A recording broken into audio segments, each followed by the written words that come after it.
how would you reconcile your advocacy of open immigration with your support of a negative income tax, a program which would have, in effect, have a minimum income for every American? They are, it's a very good question because, of course, in that form they are incompatible. I agree. And that leads back to the question of the negative income tax. If you were starting from scratch, if you did not have any welfare programs at all, if you were back in the situation when you did have open immigration, I am very dubious that I would be in favor of a negative income tax. I am not in favor of a negative income tax as a good thing in and of itself. I am in favor of it as superior to the present welfare mess and as a way in which we can possibly move from where we are now to a situation under which you could have open immigration. I agree, today you could not have open immigration. You could not have open immigration because you do have essentially a guaranteed minimum income, whatever you call it. You have a guaranteed minimum income in the form of a large number of very varied and different kinds of programs, whether you include food stamps, aid to dependent children, Social Security, SSI, and so on. They are a mess. They mean that people who are in the same position may get very different benefits depending on how many programs they can qualify for. It means that many people have a strong incentive not to work, and that by working they only make themselves worse off, and so on down the line. At the same time, you cannot abolish all those programs overnight. You have some millions of people whom you have led to become dependent on those programs. If you hadn't had the programs, they wouldn't have been dependent. But there they are now. You cannot simply turn your back and say, we're going to pull out the rug from under you. You have to have some kind of a transitional device. And I have always viewed the negative income tax as a way in which you could have a program that would be far superior to the present structure, in that it would help people who are poor because they're poor. It would help them in a way which would retain an incentive for them to work. And at the same time, over time, you could gradually get out of the business by holding the amounts relatively steady while the economy grew and grew away from it. And then if you started in that direction, maybe you could eventually come to a position where it would be possible to have free immigration. Thank you.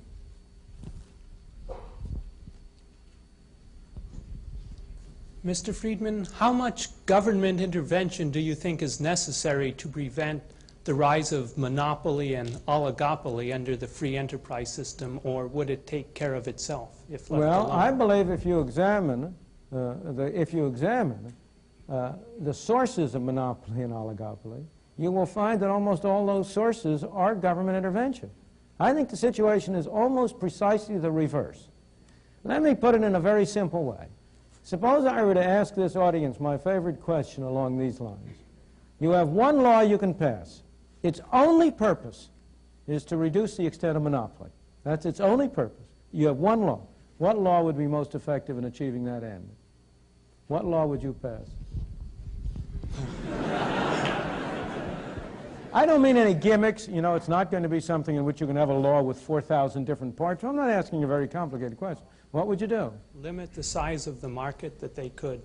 Well, that's one proposal. The limit is proposal. But you will agree with me, I'm sure, immediately that mine is a much better one. And that's free trade.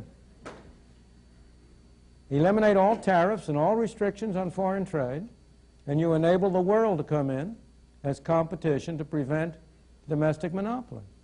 Wouldn't that do a great deal more good in preventing monopoly than would a limit on the size of enterprises, with much less restriction in human freedom? Now, if you ask yourself, where do monopolies come from? In the United States, the most important and the strongest monopolies are unquestionably those that derive from governmental privilege. The monopoly of a TV license, granted by the government at a zero price. That's a source of monopoly privilege. It also has been a source of wealth for some notable Americans. The grant of a tariff protection. Would the steel industry in the United States have any kind of monopoly or oligopoly position if it weren't able to get government to impose restrictions on imports of foreign items and so on? Trade union monopolies. They get their strength and their support from Davis-Bacon Act, Walsh-Healy Act, other governmental measures that interfere with competition by others. It's very hard. In fact, I have tried to consider, and George Stigler is a greater authority on this than I, so maybe we ought to get him in to add to this, what private monopolies there are that have been able to maintain themselves over any long period of time without government assistance. And I have myself only been able to construct two. One is an international one, the De Beers diamond monopoly. It really is I don't understand it. Maybe George can tell us the answer. But it has been successful over a very long period. And the second was the New York Stock Exchange. Not more recently, because since 1934 it's had the help of the SEC. But before 1934, from about the Civil War to 1934, so far as I know, it had no government support, and yet it did maintain an effective monopoly. But almost every other case, you have temporary monopolies develop, and if the government doesn't come in to shore them up, they fall to pieces. The railroads became a monopoly only because they were able to get the Interstate Commerce Commission established. Trucking is a monopoly because the ICC keeps out competitors. And you can go down the line and find that one hypothetical monopoly case after another derives from governmental assistance and support. So I think the answer to your question, and you and I have the same objective here, is less government intervention, not more. Thank you. I very much enjoyed your example about the pencil, but it raised a very serious question in my mind, is that there's only so many trees to get that pencil from, and there's only so much steel to be mined. Now, how would a free enterprise system go about creating more trees? They only grow so fast, or steel can only be discovered as That's a very, very good question. I remember once, about 15 or 18 years ago, I was on a private farm in which they were planting a crop which was going to have a yield 100 years from date. That crop was trees. It was a farm in Sweden, which was a tree farm, and they were planting trees. And they were doing it for private enterprise purposes. And now you will say to me, how in the world can the market do that? There's nobody who's going to live 100 years. But if I plant a tree, and it's 1 year old, well, its value will be a little higher than if it isn't there at all. If it's 2 years old, it'll be worth still more. If it's 3 years old, it'll be still worth still more. So I, as an individual planting those trees, don't have to look to my length of life. I am creating value every year as those trees mature. And the closer they come to the time when they can be used for the purpose of making pencils, the greater the value they have. So I have a strong incentive to invest in those trees. Now, when it comes to the time when I want to use that money that I've been saving and accumulating, I say money, I mean those resources, those physical assets, I will sell it to somebody else. Maybe he'll hold it another 5 years. In the same way, if you go back to the tree example, if you own a tree farm, how fast does it pay you to cut it? Does it really pay you to cut it down to the ground right now? Not at all. That depends on what's going to happen to the price of wood in the future. See, the price system is a very subtle and sophisticated thing because it also gives you information about whether you should save things for the future. If it looks as if something is going to be very scarce, then it will be to your incentive to hold on to it and not to let it go. And that will drive up its price immediately. And that will give people an incentive today to consume less of it. Take trees. The fact is that the total amount of trees is not finite. The total amount of trees is infinite because you can plant it, you can grow it, you can harvest it. And unless I am mistaken, there are more trees being harvested today than there was 50 or 75 or 100 years ago. The volume of wood production has gone up, not down. It's really a mistake to suppose that you've got a finite... You see, again, if you'll pardon me, you're involved in the same mistake I mentioned before, the fixed pi idea, the zero-sum game idea. There isn't a finite amount of trees out there. How much trees it will pay people to grow depends on what they expect the future demand for trees to be. If somebody discovers some way of having a substitute for trees that are half as expensive, then the forest will disappear for that purpose. If, on the other hand, trees become more valuable, well, then they will be planted and grow. Same thing with steel, with iron ore, and with other things. People are really, this kind of nonsense that you hear from the Club of Rome and similar engineers about finite physical resources setting a limit to economic possibilities is really a bunch of nonsense. Most of the value of our product, most of our output, doesn't consist of raw materials at all. The total cost of the raw materials in our national income is under 10% of the total national income. Most of that value comes from here, not from there. Okay, thank you. Thank you.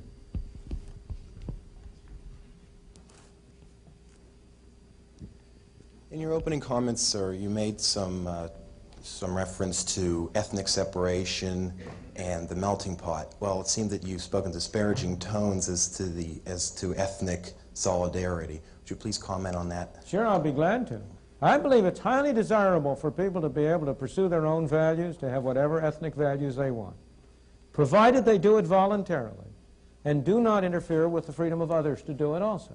We want a society of variety and diversity.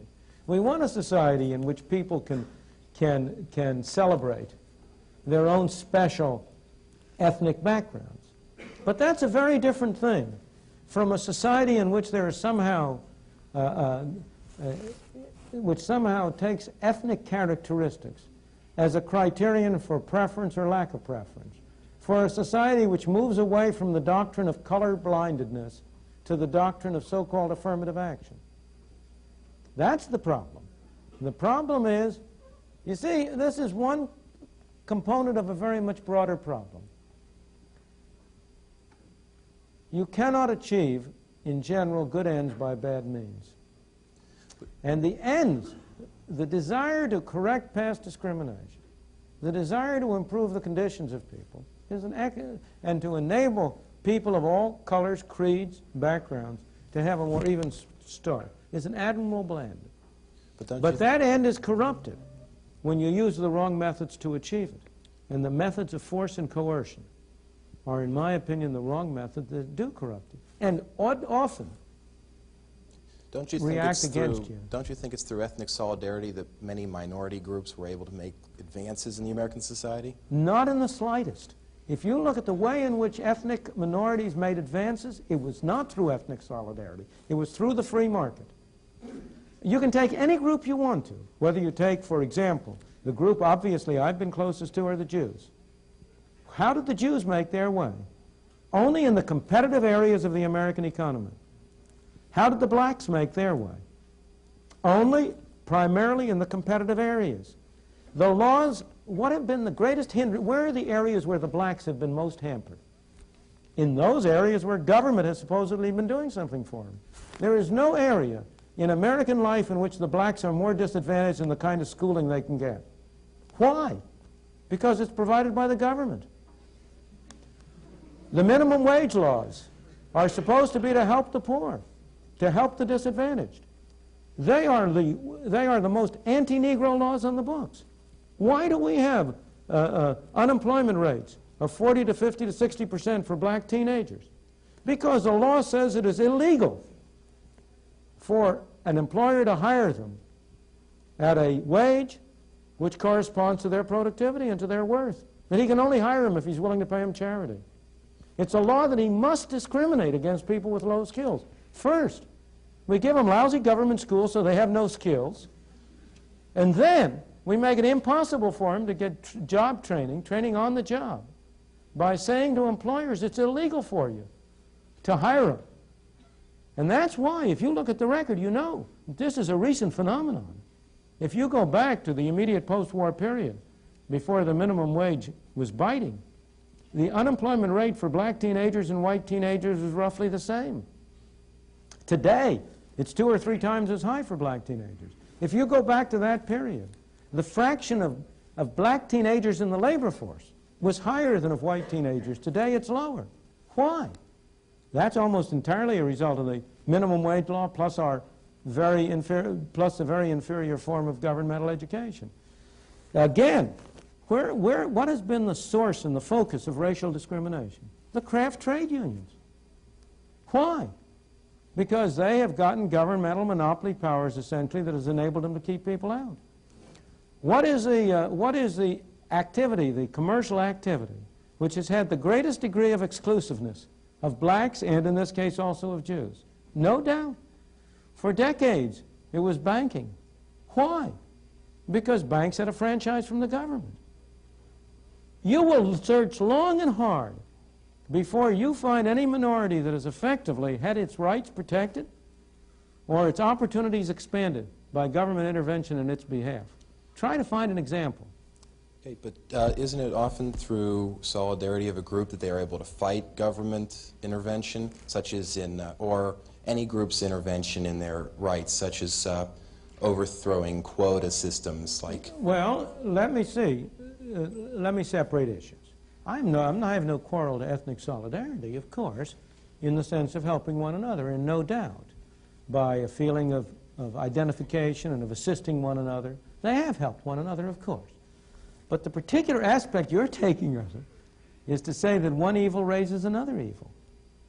I agree with you that once you start on the route where you turn to government to control the conditions of entry, then people who want to fight against bad government discriminations have no other choice but to go through the same political mechanism. So I agree with you that they have.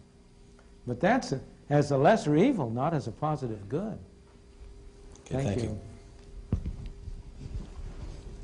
Dr. Friedman, in relation to your statements as far as Mexican immigration go, I'd like to make the following comment, and that is that it seems to me that Mexican immigrants have a choice between, on one hand, staying in Mexico and getting what life they can, which to me seems like trying to evade starvation as long as possible, or crossing the river and then taking the job that they have available.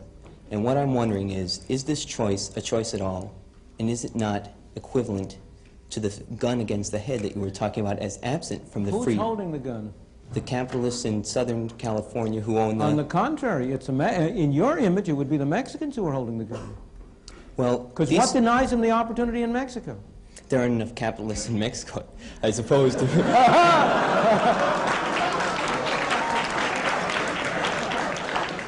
Not enough jobs available. Obviously, they have two bad choices. Mm-hmm. That doesn't mean that one isn't better than the other.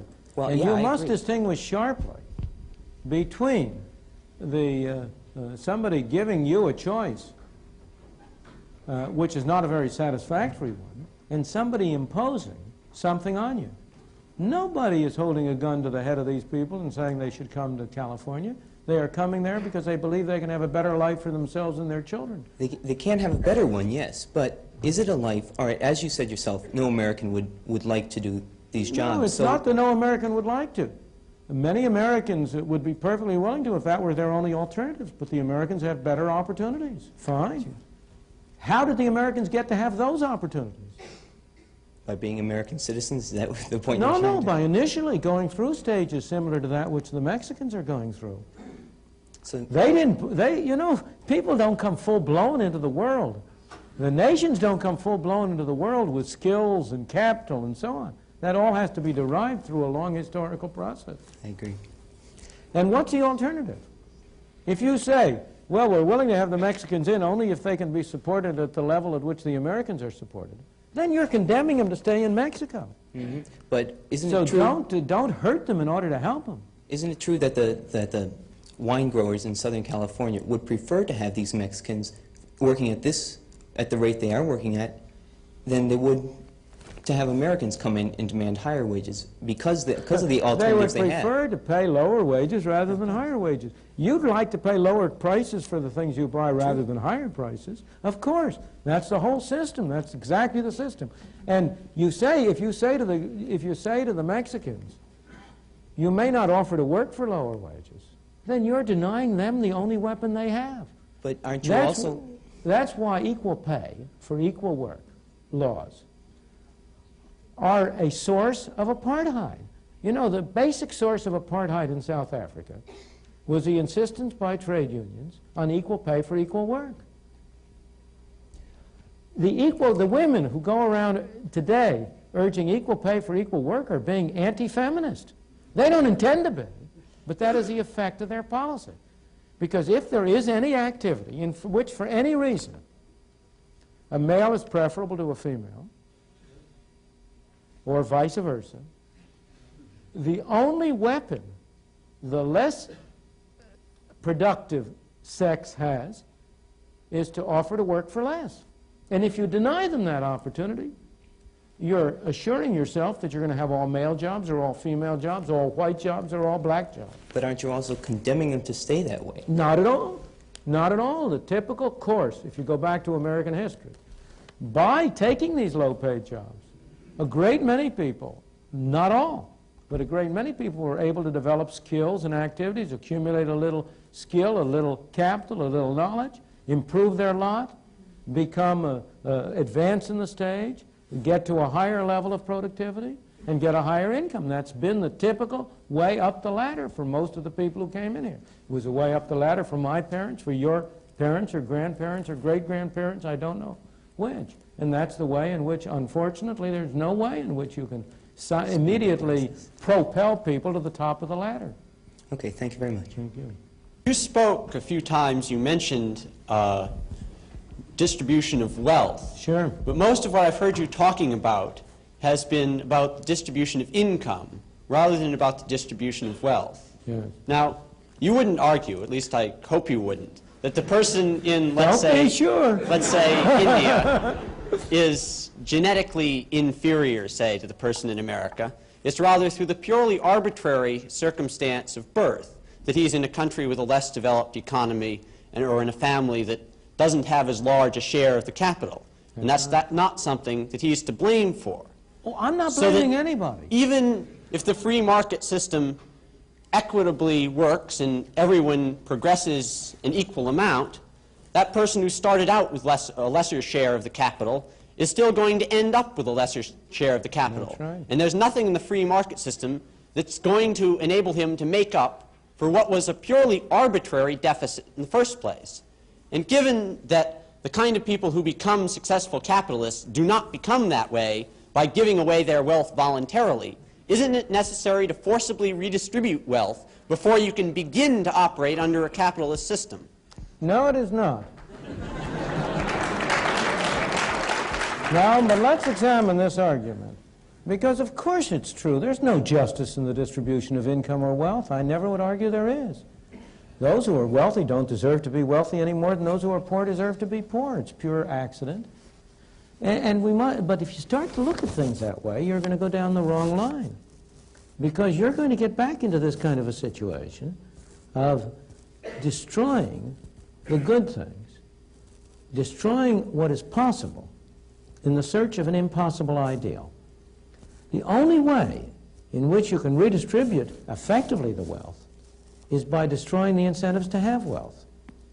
And the question is, what is the way, what is the system which will offer those people who are so unlucky as to be born without good positions, what is the system which will offer them the greatest opportunity?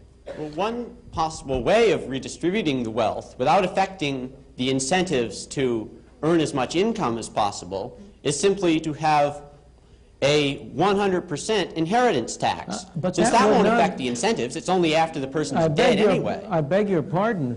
You're too, I'm afraid, I don't know the family you come from. I don't, but as you grow up, you will discover that this is really a family society and not an individual society. We tend to talk about an individualist society, but it really isn't. It's a family society. And the greatest incentives of all, the incentives that have really driven people on, have largely been the incentives of family creation, of family, of pursuing, of establishing their families on a decent system. What is the effect of 100% inheritance tax? The percent of an 100% inheritance tax is to encourage people to dissipate their wealth in high living. What's the harm in that? The harm in that is that where do you get the factories? Where do you get the machines? Where do you get the capital investment? Where do you get the incentive to improve technology if what you're doing is to establish a society in which the incentive is for people who, if they by accident accumulate some wealth, to waste it in frivolous entertainment? You know, the thing is that the thing that is amazing that people don't really recognize is the extent to which the market system has, in fact, encouraged people and enabled people to work hard and sacrifice in what I must confess I often regard as an irrational way for the benefit of their children.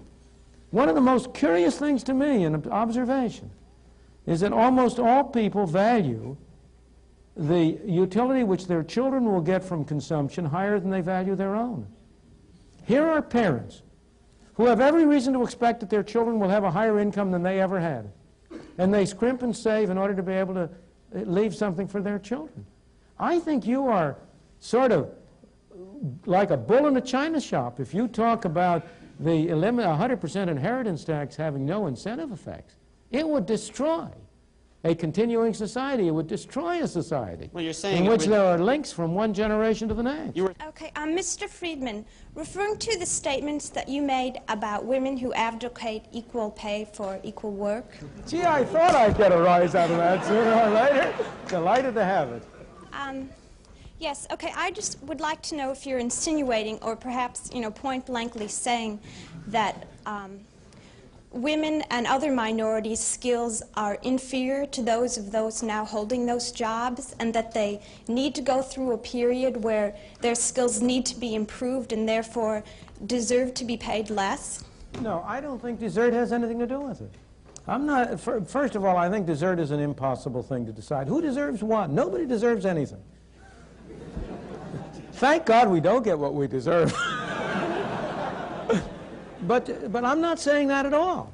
I'm saying a very different thing. I'm saying that the actual effect of requiring equal pay for equal work will be to harm women. If women's skills are higher than men's in a particular job and are recognized to be higher, the law does no good, because then they will be able to compete away and can get the same income. If their skills are less for whatever reason, maybe it isn't because it's their sex, maybe it's because they were out of the labor force, maybe it's for other reasons, and you say the only way you are able to hire them is by paying the same wage, then you're denying them the only weapon they have to fight with. If the unwillingness of the men to hire them is because the men are sexist, what's the phrase, racist, sexist pigs or whatever, if that's the only reason they want to hire them, nonetheless, you want to make it costly to them to exercise their prejudice. If you say to them, you have to pay the same wage no matter whether you hire women or men, and here's Mr. Sexist Pig, it doesn't cost him anything to hire men instead of women. However, if the women are free to compete and to say, well, now look, I'll offer my work for less, then he can only hire men if he bears a cost. If the women are really good as a man, then he's paying a price for discriminating. And what you are doing, not intentionally, but by misunderstanding, when you try to get equal pay for equal work laws, is what you are doing is reducing to zero the cost imposed on people who are discriminating for irrelevant reasons. And I would like to see a cost imposed on them. I'm on your side, but you're not. Thank you.